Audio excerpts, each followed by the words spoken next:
PKR துணைத் தலைவர் பதவிக்கான போட்டியில் நூருல் இசா அன்வாரிடம் தோல்வி அடைந்ததை அடுத்து ரவிஜி ரம்லி பொருளாதார அமைச்சர் பதவியை ராஜினாமா செய்துள்ளார்.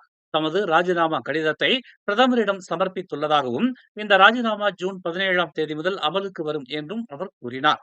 இன்று முதல் ஜூன் 16ஆம் தேதி வரை தனது வருடாந்திர விடுப்பின் மீதமுள்ள பகுதியை தாம் பயன்படுத்துவதாக அவர் ஒரு அறிக்கையில் குறிப்பிட்டுள்ளார்.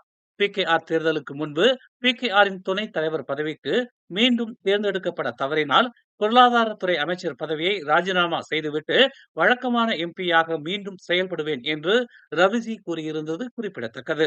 மேலும் செய்திகளை தெரிந்து கொள்ள தமிழ் மலர் நாளிதழை பாருங்கள்.